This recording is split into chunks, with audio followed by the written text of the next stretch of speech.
अस्सलाम वालेकुम dear student, आउं सैद शहरियार अली शाह। मैथमेटिक्स में अॼु असांजो 7th क्लास है जंहिंमें असीं ऑपरेशन ऑन फ्रैक्शन पढ़ंदासीं। प्रीवियस क्लास में असीं एडिशन ऐं सब्ट्रैक्शन पढ़ी चुका आहियूं। त जेकॾहिं असां वटि के बि ॿ नंबर हुजनि उन्हनि जे विच में असां एडिशन जो ऑपरेशन कहिड़ी तरह सां परफॉर्म कंदा आहियूं ऐं सब्ट्रैक्शन जो ऑपरेशन कहिड़ी तरह सां परफॉर्म करे चुका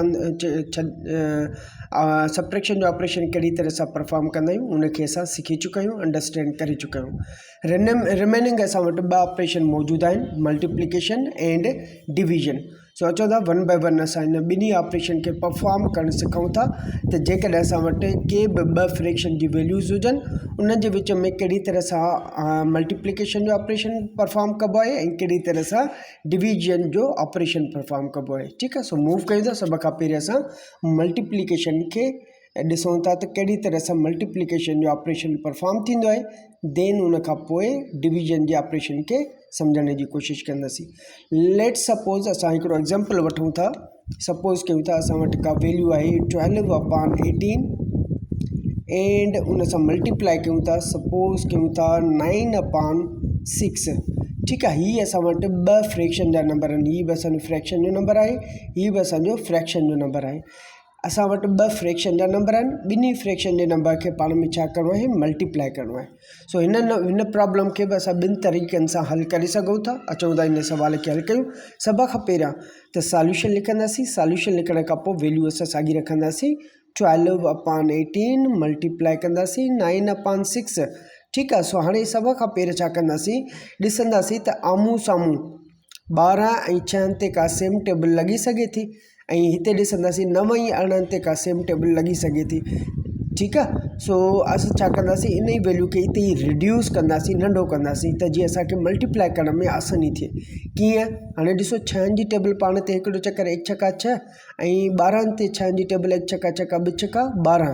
ठीकु आहे, सो हाणे 12 ऐं 6 ते घणा चकर लॻी, 6 जी टेबल 6 ते हिकिड़ो चकर लॻी ऐं 12 ते 2 चकर लॻी। ठीकु आहे, सो 9 जी टेबल पाण ते हिकिड़ो चकर 1 9 9, 9 ते पाण ते 9 जी टेबल 9 ते घणा दफ़ा लॻंदी, हिकिड़ो चकर।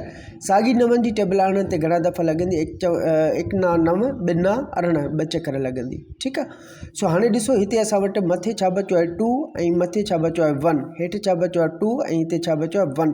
जेके वैल्यूज़ असां वटि बचियूं आहिनि उन्हनि खे पाण में कंदासीं मल्टीप्लाई। कीअं, 2 खे मल्टीप्लाई कंदासीं 1 सां, मथियो नंबर मथे सां मल्टीप्लाई कबो, हेठियो नंबर हेठे सां मल्टीप्लाई कबो। अपान में 2 खे 1 सां मल्टीप्लाई कयूं, 2 × 1। सो 2 1 जा 2 असां वटि जवाबु अची वेंदो, हिते 2 1 जा 2 जवाबु अची वेंदो। हाणे हिते ॾिसो असां वटि आंसर मिलियो आहे, लेकिन फ्रैक्शन में असां पोइ हिते सिखी चुका आहियूं त जॾहिं असां वटि आंसर अची वञे त पोइ उते ॾिसणो पवंदो त छा उहा वैल्यू मज़ीद सिंप्लीफाई थी सघे थी, नंढी थी सघे थी। जेकॾहिं नंढी थी सघे थी त असांखे उनखे नंढो करिणो आहे, रिड्यूस करिणो आहे। उहो कीअं कंदासीं, मथे नंबर ऐं हेठे नंबर सां उहा नंबर टेबल डिवाइड कंदासीं, उहो नंबर सां इनखे टेबल सां डिवाइड कंदासीं जेका ॿिन्ही ते डिवाइड करे सघे। हाणे 2 जी टेबल 2 ते लॻी सघे थी, 2 जी टेबल 2 ते बि लॻी सघे थी, सो इनखे नंढो कंदासीं। 2 1 जा 2 ऐं 2 1 जा 2, बाक़ी असां वटि छा बचंदो, 1/1 बचंदो। हर नंबर जे हेठां 1 त मौजूदु हूंदो आहे इमेजिनरी, सो 1 लिखण जी ज़रूरत न आहे, असांजो आंसर छा मिलंदो, 1 मिली वेंदो। ठीकु आहे, सो हिते जेको असां ऑपरेशन परफॉर्म कयो आहे, जेको आहे सो आम्हूं साम्हूं असां जेकी डिवाइड कई आहे सेम नंबर सां, इनखे चइबो आहे बाय क्रॉस मल्टीप्लिकेशन चइबो आहे। ठीकु आहे, हाणे अगरि तव्हां मल्टीप्लिकेशन नथा कयो त इनखे असां बाय क्रॉस मल्टीप्लिकेशन हिते ऑपरेशन परफॉर्म नथा कयो त इनखे तव्हां ॿिए तरीक़े सां कहिड़ी तरीक़े सां जेको आहे सो हल करे सघो था। ॾिसो असां वटि हिते 12/18 मौजूदु आहे, मल्टीप्लाई कंदासीं 9/6। ठीकु आहे, सो हाणे असां हिते छा था कयूं, बाय क्रॉस मल्टीप्लिकेशन जो ऑपरेशन परफॉर्म नथा कयूं, डायरेक्ट इनखे मल्टीप्लाई था कयूं। छा कंदासीं, न्यूमिनेटर सां मल्टीप्लाई थींदो ऐं डिनोमिनेटर सां मल्टीप्लाई थींदो। ठीकु आहे, सो 12 खे मल्टीप्लाई कंदासीं 9 सां ऐं 18 खे मल्टीप्लाई कंदासीं 6 सां। सो 9 खे 12 सां मल्टीप्लाई कंदासीं 2 9, 18 जो हिकु वियो मथे, 1 9 9 1 10, 108 जवाबु अची वियो। अपान में 6 खे 18 सां मल्टीप्लाई कंदे 6 8 48, 4 मथे वेंदा, 1 छका 6, 6 ऐं 4 घणा थींदा, 6 ऐं 4 10 थी वेंदा। सो मथे असां वटि छा बचियो 108, हेठि असां वटि घणो अची वियो 108 अची वियो। ॾिसो हिते असां वटि वैल्यू वॾी अची वई। हीअ त सिंपल असां एग्जाम्पल खयो आहे। ॿियो एग्जाम्पल असां थोरो हार्ड खणूं था त जीअं कॉन्सेप्ट क्लियर थिए।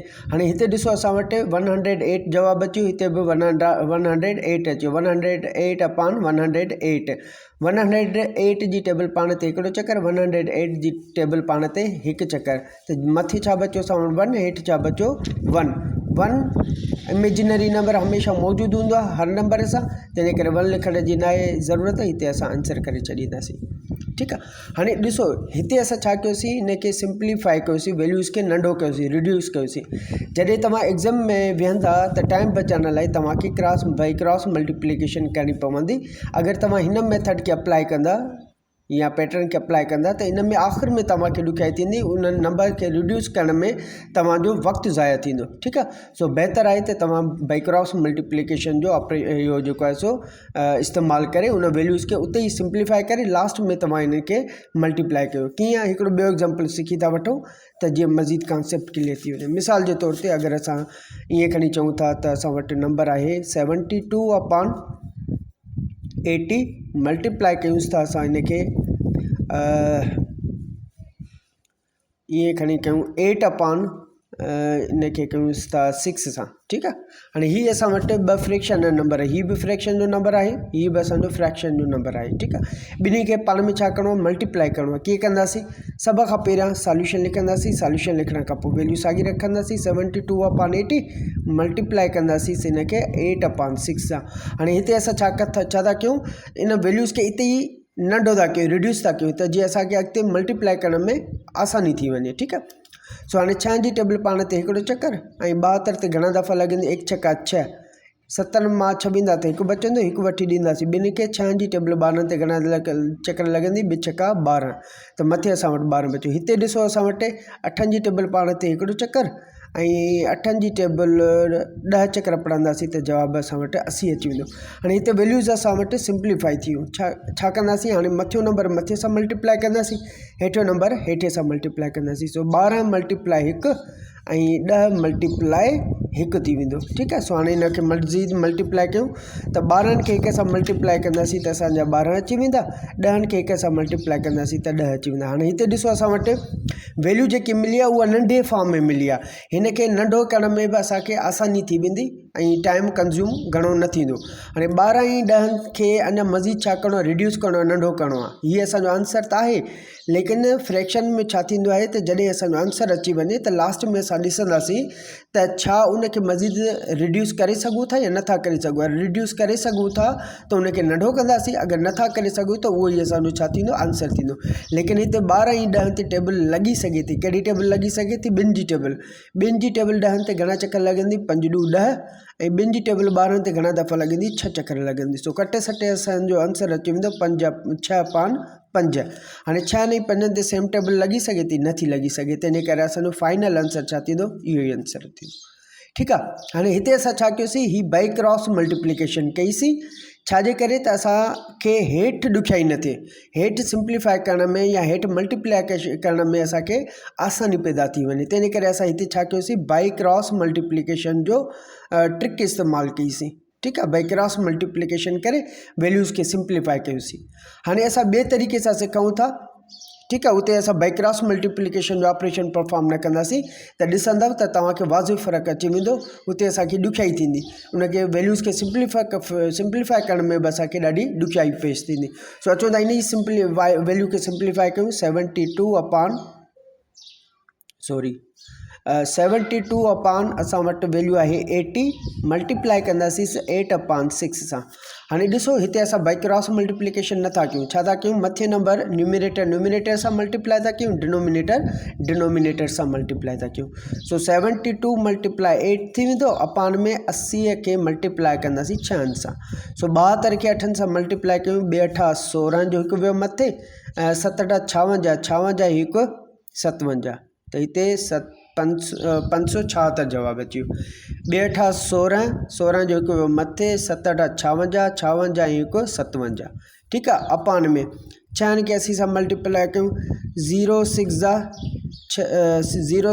0 थी वेंदो ऐं 6 8 48, त हिते असां वटि 480 जवाब अचो। हाणे ॾिसो हिते वैल्यू असांजी वॾी थी वई आहे। हाणे इनखे सिंप्लीफाई करण में बि असांखे हिकिड़ो त टाइम लॻंदो ऐं ॿियो टेबल्स लॻाइणियूं पवंदियूं, अलाए कहिड़ी टेबल हिते लॻे सोचणो पवंदो न। लेकिन हिते असांजी ऑलरेडी वैल्यू छा थी वई आहे, सिंप्लीफाई थी वई आहे, त इनखे असांखे रिड्यूस करण में आसानी थी वई। तंहिंजे करे बहितर आहे त तव्हां वैल्यूज़ खे मथे ई सिंप्लीफाई करे छॾियो। अगरि थी सघे थो त वैल्यू सिंप्लीफाई थियनि थियूं त तव्हां उनखे मथे ई जेको आहे सिंप्लीफाई करे हेठि अची तव्हां उनखे ईज़िली मल्टीप्लाई बि करे सघो था ऐं उनखे वैल्यूज़ खे सिंप्लीफाई बि करे सघो था, रिड्यूस बि करे सघो था। हाणे हिते ॾिसो असां फासी पियासीं। हाणे 5776 अपान में आहे 480।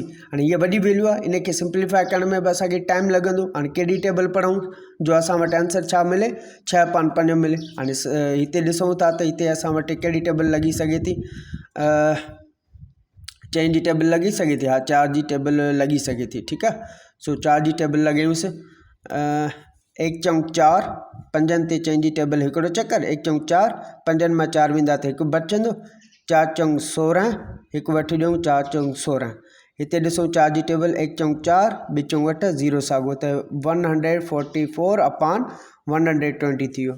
हाणे असां कहिड़ी टेबल लॻाए सघूं, 12 जी टेबल लॻाए सघूं था। हा, 12 जी टेबल लॻाए सघूं था। 1 ॿारो 12, 0 असांजो बची पियो। ठीकु आहे, 12 जी टेबल 120 ते घणा चकर लॻंदी, 10 चकर लॻंदी। हाणे 12 जी टेबल 144 ते घणा दफ़ा लॻंदी, 1 चौंक 4, 14 मां 12 जी टेबल 14 ते 1 ॿारो 12। ठीकु आहे, 12 मां 2 बचंदा, 2 ॿारो 24, त 12 चकर लॻी। त हिते असां वटि 12/10 थी वियो। हाणे ॾिसो, हाणे 12 ऐं 10 खे सिंप्लीफाई कयूं त 12 ते 2 जी टेबल 6 दफ़ा, 2 छका 12 ऐं 10 ते 2 जी टेबल लॻंदी 5 चकर। सो 6/5 असांजो आंसर अची वियो। ॾिसो रिमेनिंग उहो ई असां वटि आंसर मिलियो आहे। लेकिन हिते असांखे छा लाइ थी ॾुखियाई थी थिए, छो जो असां जॾहिं मल्टीप्लाई कयूं था न डायरेक्ट, त वैल्यू वॾी थियूं थी वञनि। जॾहिं वैल्यू वॾी थियूं थी वञनि त उनखे सिंप्लीफाई करणु, नंढो करणु, रिड्यूस करण में असांखे ॾुखियाई पेश ईंदी। सो बहितर आहे त जॾहिं बि तव्हां एग्ज़ाम में तव्हां वियो त उते तव्हां बाई क्रॉस मल्टीप्लिकेशन जो ऑपरेशन परफॉर्म कंदा। आई होप तव्हांजो ही कॉन्सेप्ट क्लियर थी वियो हूंदो। हिन जा कुझु प्रॉब्लम मां तव्हां ॾे शेयर कंदुसि, उनखे ज़रूरु तव्हां सिंप्लीफाई कजो, थोरी प्रैक्टिस कजो। जेसि ताईं तव्हां प्रैक्टिस न कंदा तेसि ताईं तव्हां में उहा जेको आहे सो क्वालिटी पैदा न थींदी ऐं जेको आहे सो तव्हां शयुनि खे लॉन्ग टर्म जे लाइ यादि करे न सघंदा। ठीकु आहे, सो मूव कयूं था। हाणे असां वटि डिवीजन जो ऑपरेशन परफॉर्म कयूं था, त जेकॾहिं असां वटि के बि 2 फ्रैक्शन जा नंबर हुजनि, उन्हनि जे विच में असां डिवीजन जो ऑपरेशन परफॉर्म कहिड़ी तरह सां कंदा आहियूं, उनखे सिखण जी कोशिशि कयूं था। बिल्कुलु ईज़ी आहे। जीअं असां मल्टीप्लिकेशन कई आहे न, ईअं ई असां मल्टीप्लिकेशन वांगुरु उनखे परफॉर्म कंदासीं। कीअं, अचो त ॾिसूं था। जी, त हाणे डिवीजन सिखूं था त कहिड़ी तरह सां डिवीजन जो ऑपरेशन परफॉर्म कंदा आहियूं फ्रैक्शन में। लेट सपोज़ असां हिकिड़ो एग्ज़ाम्पल वठूं था। 75/50 डिवाइड कयूं था इनखे, सपोज़ कयूं था असां 20/5 सां। ठीकु आहे, हाणे हिते ॾिसो असां वटि ही 75 75/50 फ्रैक्शन जो नंबर आहे ऐं 20/50 इहो बि असांजो छा जो आहे, फ्रैक्शन जो नंबर आहे। ॿिन्ही फ्रैक्शन जे विच में हिकिड़ो ऑपरेशन मौजूदु आहे, डिवाइड जो ऑपरेशन मौजूदु आहे। ठीकु आहे, सो हाणे हिनखे कहिड़ी तरह सां सिंप्लीफाई कंदासीं, बिल्कुलु ॿारहं जे सवालनि। ठीकु आहे, सो चवंदा सभ खां पहिरियों सॉल्यूशन लिखंदासीं। सॉल्यूशन लिखण खां पोइ वैल्यू साॻी रखंदासीं, 75/50 डिवाइड कंदासीं 20/5 सां। ठीकु आहे, सो हाणे सभ खां पहिरियों छा कंदासीं, हिते जेकी डिवाइड वारो ऑपरेशन आहे इनखे चेंज कंदासीं छा में, मल्टीप्लाई में। ठीकु आहे, छा में चेंज कंदासीं, मल्टीप्लाई में। जॾहिं मल्टीप्लाई में चेंज कंदासीं त हिते जेको नंबर आहे 5 डिनोमिनेटर उहो मथे अची वेंदो ऐं 20 खे असां हेठि करे छॾींदासीं। जॾहिं नंबर्स जी रिप्लेसमेंट चेंज कंदासीं, जॻहियुनि खे छा कंदासीं, रिप्लेस कंदासीं, एक्सचेंज कंदासीं पंहिंजी जॻहियुनि खे, त हीअ जेकी मल्टीप्लाई वारो ऑपरेशन आहे उहो छा में तब्दील थी वेंदो, मल्टीप्लाई में थी वेंदो। कीअं, हिते ॾिसो 75/5 50। हाणे हिते वंड जी जॻह ते असां छा था ॾियूं, ज़रब जी निशानी ॾियूं था। ज़रब जी निशानी ॾींदासीं त हीउ जेको डिनोमिनेटर आहे 5 उहो मथे अची वेंदो ऐं 20 असांजा हेठि अची वेंदा, त हीअ थी वेंदो 5/20 थी वेंदो। हाणे ॻाल्हि सम्झ में आई। छा कयोसीं, असां डिवाइड खे चेंज करे छॾियोसीं मल्टीप्लाई में। कीअं चेंज कयोसीं, हिनखे रेसिप्रोकल कयोसीं। कीअं रेसिप्रोकल कयोसीं, 50 खे मथे खणी आयासीं, 20 खे असां हेठि खणी आयासीं। जॾहिं 50 ऐं 20 ॿिन्ही पंहिंजी जॻह तब्दील कयूं त हीअ जेकी निशानी हुई वंड वारी उहा छा में तब्दील थी वई, ज़रब में चेंज थी वई। हाणे ज़रब जो ऑपरेशन पोइ हिते असां परफॉर्म करे चुका आहियूं। ॾिसूं था बाई क्रॉस मल्टीप्लिकेशन हिते असांजो ऑपरेशन परफॉर्म थी सघे थो।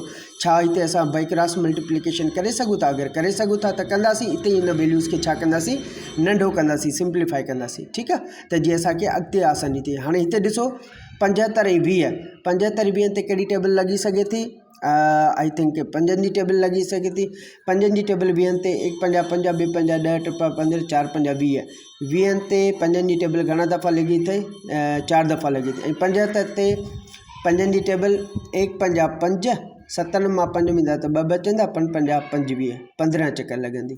ठीकु आहे, 5 जी टेबल 20 ते 4 दफ़ा ऐं 75 ते घणा दफ़ा लॻी? 15 चकर लॻी। हाणे हिते ॾिसो 5 ऐं हिते असां वटि 50, छा ही ॿई वैल्यूज़ रिड्यूस थी सघनि थियूं? येस थी सघनि थियूं।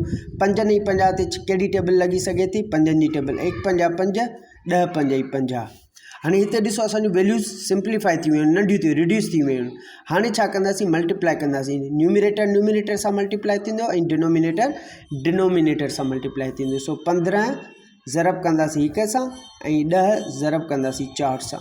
15 खे 1 सां मल्टीप्लाई कंदासीं त 15, 10 खे 4 सां मल्टीप्लाई कंदासीं त हिते अची वेंदो असांजा 40। हाणे हीअ असांजो आंसर अची वियो आहे। हीअ असांजो छा आहे? आंसर आहे। लेकिन फ्रैक्शन चवे थी जॾहिं तव्हांजो आंसर अची वञे उते तव्हां ॾिसो त छा उन नंबर, उन वैल्यू खे, उन आंसर खे तव्हां मज़ीद रिड्यूस करे सघो था या नथा करे सघो। अगरि करे सघो था त उनखे मज़ीद रिड्यूस कयो, अगरि नथा करे सघो त उहो ई असांजो आंसर थी वेंदो। सो हिते ॾिसूं 15 5 40 ते कहिड़ी टेबल लॻी सघे थी? 5 जी टेबल लॻी सघे थी। तंहिंजे करे असां छा कंदासीं? हिनखे नंढो कंदासीं, रिड्यूस कंदासीं। 5 जी टेबल 15 ते घणा दफ़ा लॻंदी? 1 5 5 2 5 10 3 5 15।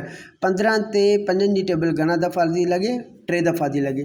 5 जी टेबल 40 ते घणा दफ़ा थी लॻे? 1 5 5 2 5 10 3 5 15 4 5 20 5 5 25 6 5 30 7 5 35 8 5 40। 5 जी टेबल 40 ते घणा दफ़ा थी लॻे? 8 चकर थी लॻे। सो कटे सटे मथे असां वटि छा बचियो आहे? 3 ऐं हेठि छा बचियो आहे? 8।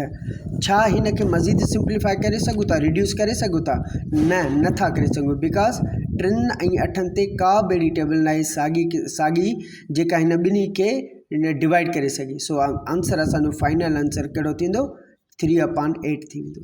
आई होप तव्हांखे हीउ सवाल अंडरस्टैंड थी चुको हूंदो। हिकिड़ो एग्ज़ाम्पल ॿियो बि वठूं था त जीअं मज़ीद असांजो कॉन्सेप्ट क्लियर थी वञे। मिसाल जे तौर ते असां वठूं था 100/25 मल्टीप्लाई कयूं था 10/75। ठीकु आहे, हाणे हिते ॾिसो हीअ असांजो फ्रैक्शन जो नंबर आहे, हीअ बि असांजो फ्रैक्शन जो नंबर आहे। ॿिन्ही फ्रैक्शन जे विच में छा करिणो आहे? डिवाइड जो ऑपरेशन परफॉर्म करिणो आहे। हिते ग़लती सां मां मल्टीप्लाई लिखी छॾी आहे, हिते डिवाइड जो ऑपरेशन परफॉर्म करिणो आहे। ॿिन्ही फ्रैक्शन जे नंबर्स जे विच में कहिड़ो ऑपरेशन मौजूदु आहे? डिवाइड जो। सो असांखे डिवाइड जो ऑपरेशन परफॉर्म करिणो आहे ॿिनि फ्रैक्शन जे नंबर्स जे विच में। सो सभ खां पहिरियों छा कंदासीं? सॉल्यूशन लिखंदासीं। सॉल्यूशन लिखण खां पोइ वैल्यू साॻी रखंदासीं। 100/25 डिवाइड कंदासीं उनखे 10/75 सां। हाणे छा करिणो आहे? हिन डिवाइड वारी निशानी खे तब्दील करिणो आहे छा में? मल्टीप्लाई में। कीअं? 75 मथियां अची वेंदा ऐं 10 असांजा छा थींदा? हेठि अची वेंदा। सो 100/25 मल्टीप्लाई ही 75 असांजा मथे हली विया ऐं 10 असांजा हेठि अची विया। सो हाणे अचूं हिनखे जेको आहे सो सिंप्लीफाई कयूं बाई क्रॉस मल्टीप्लिकेशन। 1 10 10 10 ॾाई 100। 100 ते 10 ते छा जी टेबल लॻी सघे थी? 10 जी टेबल। 10 जी टेबल 10 ते हिकिड़ो चकर, 100 ते घणा चकर? 10 चकर। 25 जी टेबल पाण ते हिकिड़ो चकर, 75 ते घणा दफ़ा लॻंदी? 3 चकर लॻंदी। सो हाणे मथियो नंबर मथे सां मल्टीप्लाई कयो, हेठियो नंबर हेठि सां। सो 10 × 3 थी वेंदो।